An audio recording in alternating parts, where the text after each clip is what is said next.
Bien le bonsoir, j'espère que vous allez bien. Ce soir, on va encore parler d'argent et là, on va parler un peu de comment ça, ce qu'on perd de l'argent, qu'on en soit conscient ou qu'on s'en rende pas compte, parce que tout le monde perd de l'argent. Des fois par exprès, d'autres fois, on s'en rend pas compte. Des fois, ça peut être au jeu. Il y a différentes façons qu'on peut perdre de l'argent. Et tout le monde en perd tôt ou tard d'une façon ou d'une autre. Mais avant, euh, de parler du sujet. En fait, vous savez que je suis un adepte de joindre l'utile à l'agréable. Donc, on va parler d'argent. Donc, souvent, c'est un sujet qui est très utile, mais pas nécessairement toujours très agréable. Donc, pour le rendre agréable, je prends toujours un petit verre de Porto ou de vin ou de quelque chose comme ça. Je vous invite à faire la même chose le temps que vous allez écouter la vidéo. Et ce Porto-là, en fait, c'est un cadeau que j'ai eu. Oui. C'est une personne membre de notre communauté qui m'a fait ce beau cadeau-là. Et merci beaucoup à cette personne-là. Je me suis même acheté un petit kit de fromage qui va avec ça pour essayer différents fromages avec ça, en fait. Mais ce qui est drôle, c'est que la personne qui me fait ce cadeau-là ne savait pas qu'elle me faisait ce cadeau-là. Donc, c'est un peu drôle. Normalement, quand on fait un cadeau à quelqu'un, on sait quel cadeau on y fait. Mais là, cette personne-là ne savait pas qu'elle me faisait ce cadeau-là. Cherchez l'erreur, je vous laisse la trouver ou la chercher par vous-même. J'y vais avec la présentation. C'est ce que vous avez vu déjà sur YouTube. Je vais vous le partager ici. On va le partager ensemble. J'ai enlevé la musique, bien entendu. Si vous n'aimez pas le heavy metal, bien, il n'y aura pas de problème, vous ne l'entendrez pas. Euh, cette vidéo-là ici. Donc, pourquoi est-ce qu'on perd de l'argent? Sans même s'en rendre compte. Et c'est ça qui est grave, c'est que souvent, on s'en rend même pas compte. Il y a différentes raisons pourquoi on perd de l'argent et qu'est-ce qu'on fait avec ça. Comment est-ce qu'on peut réduire un peu ces pertes-là? Comment est-ce qu'on peut s'en rendre compte? Dans cette vidéo-là, je ne parle pas d'accoutumance ou de gambling ou de genre de choses comme ça qui fait qu'on perd de l'argent ou du jeu. Je ne rentre pas dans ce domaine-là comme tel, quoique ça peut en faire partie. C'est plus la vie de tous les jours, les effets de la vie de tous les jours. Et une des raisons qu'on perd souvent de l'argent, bien souvent inutilement, c'est que on paye trop cher certains articles. Souvent, on va payer des frais d'intérêt de crédit, des frais de crédit. Donc, quelqu'un qui ne paye pas ses cartes au complet, bien, il y a des frais qui se rajoutent à ça. Ne pas bien faire fructifier son argent. Il y a une expression qui dit qu'on peut pêcher par omission, donc on s'en rend pas trop compte, mais on peut perdre de l'argent aussi par omission, dans le sens de pas bien gérer ou faire fructifier notre argent. On peut payer souvent pour des abonnements, que ce soit des magazines, la télévision, Netflix, Crave ou peu importe, Disney, peu importe, toutes ces Disney Channel, toutes ces choses-là qu'on paye puis qu'on n'utilise pas. Les stations de télévision aussi, donc différents postes, et etc., etc., etc. Donc, j'aimerais décortiquer ça avec vous ce soir, parce qu'on est le soir, finalement, souvent je l'ai fait le jour, mais là, je le fais le soir.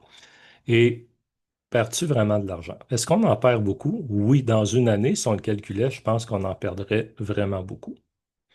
Moi, j'ai déjà calculé, puis j'aime autant pas en parler.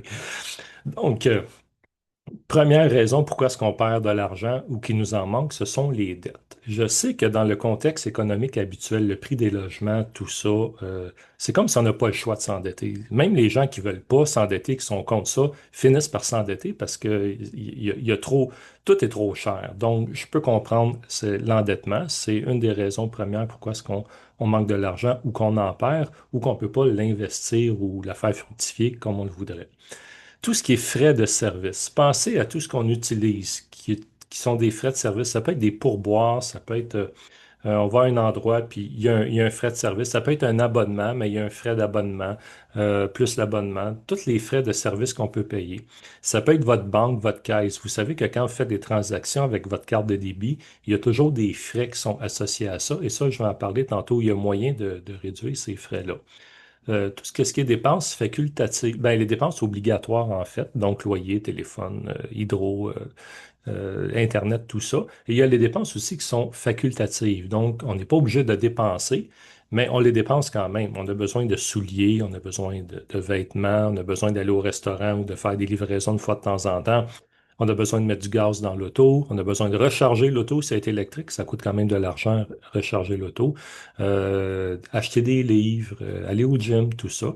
On a des pertes par omission aussi, donc l'argent qui n'est pas bien investi, qui est laissé à la banque dans un compte standard ou qu'on ne fait pas fructifier. Plus loin, dans cette présentation-là, je vais parler des petits trucs pour aider puis pour pallier à la situation, puis des ressources utiles et pratiques. En fait, je vais les mettre en lien, sont en lien à la fin de la présentation, mais je vais vous les mettre aussi dans la description dans YouTube. Vous allez pouvoir les télécharger de là directement. Je m'en allais dire, avez-vous des questions, mais je l'entendrai pas si vous me le dites. À un moment donné, peut-être que je ferai un live, ça pourrait être peut-être un petit peu plus interactif, peut-être un petit peu plus intéressant. Donc, les dettes, les frais de carte de crédit. Souvent, on achète des choses avec la carte de crédit. Si on paye notre compte à temps au complet, il n'y a pas de problème. C'est même parfait. Par contre, si on ne le paye pas à temps, il y a des frais. Puis si on le paye à temps, mais qu'on paye seulement le minimum ou qu'on ne paye pas le montant complet, il y a des frais de crédit qui se rajoutent, plus les frais d'intérêt. Donc, frais de crédit et frais d'intérêt, il y a les deux. Et souvent, c'est des articles aussi qu'on va acheter, qu'on n'utilisera plus, qu'on va vendre à perte, qu'on va perdre ou qui vont traîner dans un tiroir pendant des années et que si vous payez pas, si on ne paye pas en fait notre carte au complet, ben on paye de l'intérêt sur quelque chose en fait, qui n'est pas utilisé, qu'on n'utilise plus. Donc, c'est plate un peu. Frais d'intérêt des cartes, des marges de crédit aussi, qui peuvent varier entre 10 et 25 tout dépendant quelle carte vous avez, avec quelle banque vous faites affaire. Les frais d'impôt non payés. Euh, si jamais vous devez de l'argent à l'impôt, si vous ne payez pas à temps, bon, donc généralement à partir du 30 avril, les intérêts commencent. Je pense que c'est de l'ordre de 6 ou de 8 là, je ne me souviens plus. Pour ceux qui sont entrepreneurs, ça peut aller jusqu'à la fin juin. Mais du moment on arrive au 30 avril, normalement, si on doit de l'argent à l'impôt, je parle pour le Canada, bien entendu, je ne sais pas en Europe comment ça fonctionne, mais vous êtes bienvenus de me le dire, de me l'expliquer si ça vous tente. Les intérêts courent déjà, commencent déjà. Les frais d'intérêt sur des prêts auto, des prêts personnels ou toutes sortes d'autres prêts. Donc, il y a souvent des frais de crédit et des frais d'intérêt puis n'importe quel frais sur des paiements en retard. Donc, il faut faire bien attention à ça. Ce sont les choses, en fait, ce sont les sujets qui nous volent, qui nous prennent le plus l'argent. C'est les premières choses à vérifier, je vous dirais, normalement, qui sont, qui occasionnent vraiment des pertes d'argent ou des pertes de revenus. Les frais bancaires. À chaque fois que vous utilisez votre carte de débit ou que vous faites des transactions au guichet automatique ou bon, au comptoir, c'est plus rare maintenant. C'est rare qu'on va au comptoir maintenant payer des comptes ou faire des transactions. Mais il y a des frais associés à ça. Et ces frais-là, bien souvent, vous allez avoir un forfait mensuel avec votre caisse ou votre banque. Vous allez les payer tant par mois et vous allez avoir le droit à tant de transactions. Ce qui est bien de faire, selon le cas, c'est de tout payer avec la carte de crédit. Une carte de crédit qui vous donne des points, qui vous donne entre 2 et 4 sur les achats, que ce soit l'essence, la bouffe, l'alimentation, les vêtements, les restaurants, tout ça. Donc, ça vous fait comme une espèce de rabais. Vous pouvez cumuler des points et il n'y a pas de frais de gestion dans ce sens-là. Donc, si vous payez votre carte de crédit au complet à chaque mois, ben, il n'y a pas de frais de transaction comme avec une carte de débit. Donc, moi, je vous dirais, si ce n'est pas nécessaire, payez toujours vos choses avec une carte de crédit en autant que vous payez, quand le compte arrive, que vous payez toujours au complet. Pas juste le montant minimum, pas un petit peu plus que le montant minimum. Il faut vraiment payer au complet, sinon ça ne vaut pas la peine. Continuez avec votre carte de débit dans ce cas-là. OK? Tout ce qui est frais de service, frais administratifs quelconques, il y a toujours des frais administratifs à quelque part. Des fois, on n'a pas le choix, des fois, on peut s'en sauver, ça dépend. Les frais d'abonnement mensuel, ça, c'est quelque chose aussi qui vous prend de l'argent sans trop vous en rendre compte. OK? Que ce soit les stations de télévision, le forfait Internet, les magazines, les abonnements au gymnase, Netflix, comme je disais, Crave, Disney Channel, tous les autres aussi. Ce sont des choses que si on ne les utilise pas ou très peu, c'est des abonnements qu'on paye par mois qui sont souvent entre 15 et 25 par mois et que finalement, ben, on n'utilise pas. Tout ce qui est frais de transport, de déplacement, peut occasionner des frais aussi. Puis, tout ce qui est frais d'impôt. Donc, si on ne paye pas nos impôts à temps, si on ne paye pas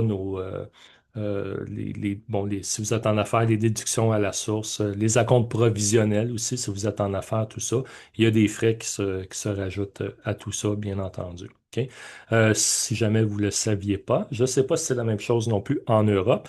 Il y a en fait, les intérêts que vous avez dans un compte à la banque sont imposés. Donc, si vous avez tant de 10 000 ou tant de 100 000 à la banque d'accumuler dans un compte standard normal, un compte chèque ou un compte d'épargne, bien, ça veut dire que vous payez de l'impôt sur les intérêts que cet argent-là génère, à moins que cet argent-là soit dans un compte CELI, soit un compte d'épargne CELI ou carrément un compte CELI. Attention, les banques et les caisses jouent là-dessus.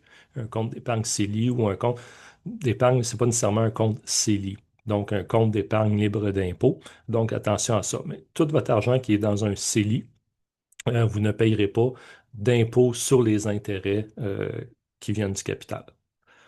Dépenses obligatoires. Donc, Internet, on n'a pas le choix, on s'en sauve pas. On a besoin de l'Internet maintenant pour fonctionner, même pour regarder la télévision souvent, on a besoin de l'Internet. Mais il y a toujours moyen de négocier le forfait ou d'avoir un meilleur forfait avec un autre fournisseur ou autrement. L'électricité, OK? L'électricité, les charges fantômes, OK? Je ne sais pas si vous êtes déjà posé la question, mais quand vous utilisez la télécommande pour allumer le climatiseur, le ventilateur au plafond, la télévision ou n'importe quel gadget qu'on peut avoir dans la maison, bien, ça sous-entend que si vous pouvez allumer et éteindre avec une télécommande, ça veut dire que l'appareil est branché et qu'il consomme de l'électricité. Si vous ne me croyez pas, débranchez l'appareil puis essayez de l'allumer ou de l'éteindre. Je niaise un peu, mais essayez de l'allumer avec la télécommande. Il ne s'allumera pas normalement. OK? Donc, tout ce qui est branché dans le secteur, 120, 240 volts, va générer en fait, des charges fantômes. Donc, tout ce que vous pouvez contrôler, allumer, éteindre avec une télécommande, ce sont des charges fantômes. Donc, ça consomme tout le temps. Donc, s'il y a des appareils que vous n'utilisez pas souvent ou rarement, vous pourriez les débrancher, que ce soit des ventilateurs, n'importe quoi. Les ventilateurs, ça tire plus d'électricité, l'air climatisé, ces choses-là. Si vous ne les utilisez pas, débranchez-les. OK? Téléphone, cellulaire, tout ça aussi. Donc, les forfaits téléphone, les forfaits cellulaires, faites attention à ça. Souvent, il y a des frais d'assurance. Il y a plein de choses avec ça. Assurez-vous que votre forfait il est sur le coche, comme on dit, qui est nice, qui est juste correct, que vous ne payez pas trop inutilement. OK? Tout ce qui est assurance aussi, assurance vie, assurance auto, assurance bien maison, il y a toujours moyen de négocier. Il y a toujours moyen de magasiner, d'essayer d'avoir le meilleur autant que possible, puis d'être bien couvert. Bon, je ne rentre pas dans ce domaine-là, mais il y a moyen de s'assurer qu'on est très bien couvert à tous les niveaux, tout en payant le moins cher possible. Donc, attention, il faut lire les petits caractères parce que parfois, les compagnies d'assurance, ils jouent là-dessus. L'eau potable. Bon, dans plusieurs endroits au Québec, il n'y a pas de compteur d'eau. Donc, on gaspille l'eau. C'est malheureux, mais c'est ça, on gaspille carrément l'eau. Et c'est bien dommage d'ailleurs. Mais il y a beaucoup d'autres endroits et je pense que plusieurs pays d'Europe aussi, vous avez des compteurs d'eau. Donc, vous ne pouvez pas dépenser l'eau comme vous le voulez. Sinon, ça va coûter cher. On a plusieurs endroits comme ça au Québec aussi. Donc, si vous avez un compteur d'eau, attention à l'eau, attention au robinet qui coule inutilement, tout ça. Tout ce qui est alimentation, donc quand vous achetez, vous allez au supermarché acheter des choses. Des fois, on achète des choses et on se rend compte qu'à un moment donné, on ne l'a pas utilisé, c'est plus bon, on le jette. OK? Donc, attention à ça, ce type de gaspillage-là, c'est de l'argent que vous avez investi sur ces produits-là, puis qu'on n'utilise pas. OK? Et les taxes municipales, les taxes scolaires, donc tout ce qui est taxes, on n'y échappe pas, c'est des dépenses obligatoires. Donc, ce n'est pas des mauvaises dépenses, mais on n'a pas le choix, elles sont là. Dépenses facultatives, les restos. Est-ce qu'on est mieux parfois de dépenser 2, 3, 400 dollars vraiment dans un beau puis un très bon resto puis que ça vaille la peine à l'occasion, ou on dépense des petits 20, 30, 40, 50 dollars ici et là qu'on se fait livrer puis qu'on va dans des petits restos? Qu'est-ce qui vous coûte le plus cher? Qu'est-ce que vous préférez? Il faut y réfléchir. Euh, donc, beaucoup d'argent qui passe par les restaurants, par les livraisons. Les vêtements, les souliers. Ah, les souliers. Les souliers puis les sacoches. Je vais faire une dépression. Si vous saviez. Non, je rentre pas là-dedans. Ça, c'est familial. Je suis mieux de pas rentrer là-dedans. Mais écoutez, les vêtements souvent qui sont achetés. Je ne peux pas donner d'exemple parce que ça va identifier des gens, mais en tout cas, une personne en particulier à qui je pense. Euh, si vous saviez les vêtements que cette personne-là a là, la quantité innombrable de souliers, de sacoches, de n'importe. C'est une femme, bien entendu. Il y a des hommes qui sont comme ça aussi, mais c'est plus les femmes en général. Je m'excuse, là, je veux pas être péjoratif, mais ça fait des années que c'est dans le garde-robe puis que ça n'est pas utilisé. J'arrête ça là. Les gadgets, les accessoires, les bonbons, tout ce qu'on achète, les décorations, les bibelots, les petits coups de cœur. Des fois, on va au magasin. Puis moi, c'est quand je vais chez Canadian Tire, j'ai toujours des coups de cœur. Quand je vais chez Home Depot, j'ai souvent des gros coups de cœur. Je dois faire attention parce que je peux être porté à acheter des choses que j'ai vraiment pas de besoin, mais juste pour le trip de l'acheter. Mais des endroits comme ça, on va dans certains magasins, puis on a un coup de cœur, certains magasins de meubles, chez Structube, ils ont des beaux meubles. Ah là là, puis là, c'est comme, ah, puis là, ben, j'en ai-tu vraiment de besoin? C'est-tu vraiment nécessaire? Les soins personnels, massothérapie. Là, je parle pas d'aller chez les masseuses ou les masseurs, c'est pas du tout de ça que je parle. Je parle de massothérapie, ostéothérapie, tout ce qui est thérapie finalement, les spas, tout ça. Bon, combien est-ce qu'on dépense là-dedans dans une année? Des fois, c'est nécessaire, des fois, ça l'est moins.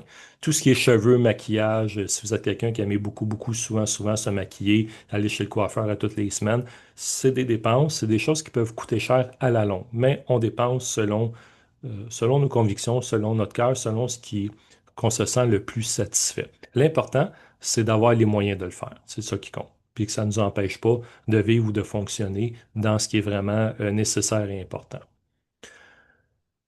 Perte par omission. Et souvent, c'est une situation comme ça. Beaucoup de gens perdent, et je m'inclus là-dedans, bien entendu, on perd par omission parce qu'on ne sait pas, on ne connaît pas, on n'était pas au courant. On laisse l'argent traîner dans un compte chèque ou un compte d'épargne standard, que ce soit à la caisse ou à la banque. Donc, si c'est des petits montants, c'est moins grave. Mais si c'est des gros montants, si on parle de plusieurs milliers ou dizaines de milliers ou de centaines de milliers de dollars, ça veut dire qu'on perd beaucoup d'argent parce que cet argent-là, en fait, l'intérêt que la banque vous donne, et vous le savez, va être de 1 ou 2 plus ou moins. Mais en fait, l'inflation sur le marché peut être à 2,5, 3, 3,5, 4. Donc, automatiquement, on perd de l'argent. Cet argent-là, quand c'est des gros montants, doit être placé dans des fonds mutuels ou dans des véhicules qui vont vous donner au moins du 3, 3,5, 4 jusqu'à 10, 15, 20 selon le cas, pour être au moins égal ou au-dessus de l'inflation. Et là, cet argent-là va fructifier pour vous. Donc ça peut être un moyen de le faire. Ça peut dépendre aussi de votre tolérance au risque ou tolérance de gestion. C'est très rassurant de laisser l'argent à la banque parce qu'on se dit, ben, la banque s'en occupe, la Société canadienne de dépôt, s'il y a une faillite, ben, mes comptes sont protégés jusqu'à 100 000 dollars. Tandis que si je place mon argent moi-même, je l'investis, je mets ça dans des portefeuilles de placement, puis qu'il y a un crash, il y a une guerre, mais je perds tout. Puis bon, ça dépend de chaque personne, mais on the long run, OK? Donc, à long terme, OK? À un moment donné, c'est plus rentable de placer de l'argent dans des placements que de la laisser à la banque, même si la banque peut sembler plus sécurisante. Ne pas faire fructifier l'argent dans des placements. Bon, je les mentionne ici, mais je ne rentrerai pas là-dedans. Laisser l'argent traîner dans un compte oublié quelque part. Sur le site du Canada, du gouvernement du Canada, il y a une application, là, je ne me souviens pas par cœur, je n'ai pas mis le lien.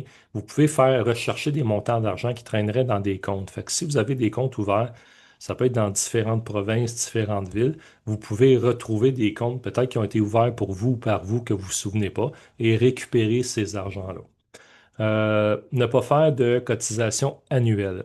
Si vous ne cotisez pas à votre CELI, si vous en avez un, il n'y a pas de déduction d'impôt pour ça.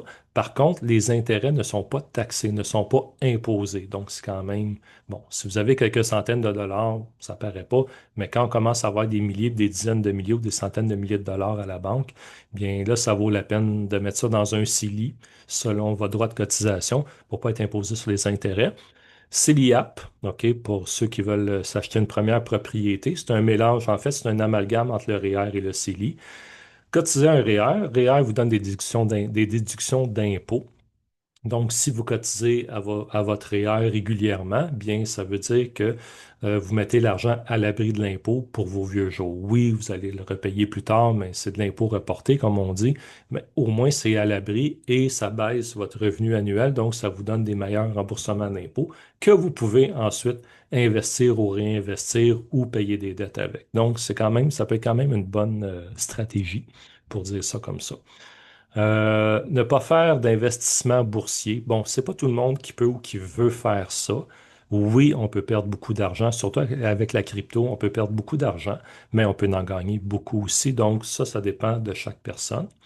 Ne pas faire ou retourner aux études. On parle d'argent, mais il y a plusieurs personnes, il y a beaucoup de gens qui pourraient retourner aux études, apprendre quelque chose, peu importe, ça peut être un DEP, ça peut être une attestation d'études collégiales, ça peut être un DEC, ça peut être euh, un baccalauréat, peu importe. Et en refaisant des études, en fait, on devient plus compétent dans un domaine, on apprend un nouveau domaine et on pourra aller chercher un meilleur travail, une meilleure situation, donc un meilleur salaire, des meilleures possibilités ou même démarrer en entreprise. Et là, souvent en entreprise, il n'y a pas de plafond financier comme quand on a un salaire régulier. Donc, ça peut être une belle opportunité, le fait de retourner aux études. Ça peut être une façon d'améliorer notre sort et d'aller chercher des meilleurs montants d'argent et des meilleurs rendements à court ou à long terme. De ne pas postuler pour un meilleur travail, justement. Parfois, ça peut être le fun de tenter notre chance, de postuler pour un meilleur travail, une meilleure situation. Parfois, la paye va être meilleure, les avantages vont être meilleurs, ça vous fait plus d'argent qui rentre. Et donc, c'est plus facile aussi de limiter les dépenses ou n'en placer, n'en mettre de côté pour les plus vieux jours ou pour un projet ou peu importe. Ne pas démarrer, acheter une business, faire de l'immobilier, je ne rentre pas là-dedans pour l'instant, mais si vous avez beaucoup d'argent et vous voulez la faire fructifier, ça peut être une bonne façon de faire de l'immobilier, de démarrer une business aussi. OK? Beaucoup plus que juste la placer dans des comptes ou de jouer à la bourse. Ne pas faire d'optimisation du rapport et du retour d'impôt. Ça, je le dis souvent. Très important que votre comptable, surtout si vous êtes en affaires, soit fiscaliste aussi. OK? Parce qu'il connaît tous les rouages, tous les petits trucs pour placer l'argent de telle façon, aller chercher telle déduction de telle façon, pour tel enfant, pas tel enfant, pour telle personne à charge. Et le fractionnement de revenus et aussi de dire, bien, si on arrive avec des placements à réduire le revenu annuel, bien là, ça donne la possibilité à certains crédits d'impôt, puis à certaines déductions aussi, à certains remboursements d'impôts qu'on n'a pas le droit si on fait trop d'argent. Donc, comme je vous dis, je ne rentre pas dans ce sujet-là ce soir, mais si vous avez un ou une bonne comptable, surtout si cette personne-là est fiscaliste, pas seulement CPA, fiscaliste, vous pourriez retirer un gain de ça. Donc, en perdre moins en payant moins à l'impôt, en donnant moins à l'impôt inutilement, et en ayant aussi des meilleurs remboursements d'impôts qu'après ça, ben, vous pouvez payer des dettes ou tout simplement réinvestir ou réinvestir autrement. Truc pour aider à pallier à la situation. Donc, idéalement, mettre le budget à jour. C'est très important de suivre le budget. C'est le budget qui est fait pour l'homme, si on veut. Pas l'homme qui est fait pour l'homme et la femme, là, vous comprenez ce que je veux dire, mais c'est le budget qui est fait pour l'homme et non pas l'inverse. Même si vous avez un budget, c'est vous qui êtes le maître, c'est pas votre budget, OK? Mais le fait d'en avoir un, ça vous donne comme un roadmap, ça vous donne comme un GPS de dire, OK, je suis en bonne direction, je sais ce que je dépense, je sais ce que je gagne, je sais ce qui me reste, je sais où j'en suis. Et les gens qui sont bien nantis, qui ont de l'argent ou qui s'enrichissent, c'est pas par rapport à ce qu'ils gagnent souvent. Oui, ça l'aide, là, bien entendu, mais c'est par rapport à ce qui reste et à ce qu'on fait fructifier souvent de la façon qu'on va le placer, de la façon qu'on va le gérer. Se faire rembourser ce qu'on nous doit. S'il y a des gens qui vous doivent de l'argent, faites-vous rembourser autant que possible. OK? Ça va aider. Courir les rabais, ça peut être la FADOC. Donc, si vous avez 50 ou 55 ans et plus, la FADOC, mais il y a beaucoup de rabais, ça peut valoir la peine. Si vous êtes étudiant, les rabais étudiants, si vous êtes une personne âgée, il y a beaucoup de rabais pour les personnes âgées. Les catalogues, les coupons, retournez vos canettes. Vous savez que les canettes et les bouteilles, maintenant, au Québec, c'est 10 cents. Euh, Fait que ça peut valoir la peine à un moment donné. Si vous avez des gros sacs, là, ça fait un petit magot à un moment donné. Annuler ou modifier certains abonnements non utiles, non utilisés. Donc, c'est des abonnements, des stations de télévision, des revues, magazines, peu importe. Puis vous ne les utilisez pas, annulez-les ou baissez-les un petit peu. Chercher les cartes cadeaux oubliées. Combien de fois j'ai retrouvé, en tout cas, en fouillant dans nos affaires à un moment donné, des cartes cadeaux qu'on a reçues. Puis c'est, ah, j'avais ça, ah, j'avais ça, ah, j'avais ça. Fait que là, on les regroupe, puis là, ben, on les utilise. Ça peut aider aussi à économiser. Faire une vente de garage, si vous avez beaucoup de choses à vous défaire, à vous débarrasser, que vous ne gardez pas, certaines œuvres d'art, des vieilles monnaies, des pièces de collection, puis vous ne voulez plus garder ça, débarrassez-vous de ça. Ça va vous faire aussi un petit magot, puis ça peut aider. Donc, magasiner, remagasiner, changer vos assurances, forfait Internet, cellulaire, téléphone, télévision, tout ça, ça peut aider à réduire vos frais, à réduire vos coûts. Faire une consolidation de dettes si possible. Ça, vous faites ça soit avec un ou une conseillère financier, soit avec la banque, soit avec la caisse. Là, il y a plusieurs façons. Donc, c'est prendre toutes vos dettes éparpillées, puis de mettre ça ensemble, de faire un seul paiement, puis ça peut être mis sur votre hypothèque ou autrement. Là, il y a plusieurs stratégies possibles. Payer les soldes de cartes de crédit à intérêt élevé en premier. Donc, si vous avez des soldes qui restent sur vos cartes de crédit, techniquement, payez celles qui vous coûtent le plus cher en intérêt en premier, même si le montant est plus petit. C'est le taux d'intérêt qui fait la différence, c'est pas nécessairement tant le montant qu'on doit. Recherchez les droits des déductions et de crédit d'impôt ou autres. Donc, quand vous faites faire vos rapports d'impôt, il y a plein de façons en toute légalité, bien entendu, de placer ça. Puis je ne parle pas de mettre de l'argent nécessairement dans des paradis fiscaux. En passant, ce n'est pas nécessairement illégal. Il y a des lois là-dessus. Si les lois là-dessus sont respectées, ce n'est pas illégal de mettre de l'argent dans certains paradis fiscaux. Mais euh, avec le revenu d'impôt, vous pouvez l'arranger en conséquence tout en restant légal, tout en disant la vérité, en ne cachant rien, pour l'optimiser. Et c'est pour ça que je vous dis, ça prend un comptable fiscaliste généralement pour faire ça. Ça coûte un peu plus cher, mais je vous dis, ça vaut vraiment la peine. Euh, Faire baisser, fractionner le revenu annuel, si vous êtes en famille, en couple, tout ça, il y a moyen de faire fractionner les revenus, donc passer le revenu de un, l'envoyer vers l'autre, etc., etc. Vous faire déclarer comme aidant naturel, OK, ou ayant des personnes à charge. Ça aussi, ça peut aider. Vous allez recevoir des déductions supplémentaires si vous avez des personnes à charge ou si vous êtes déclaré comme aidant ou aidante naturelle.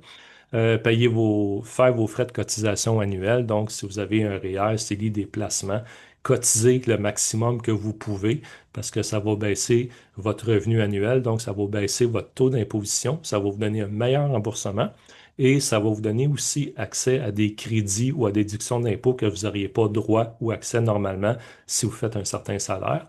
Puis, faire une optimisation du rapport d'impôt pour avoir un meilleur retour d'impôt.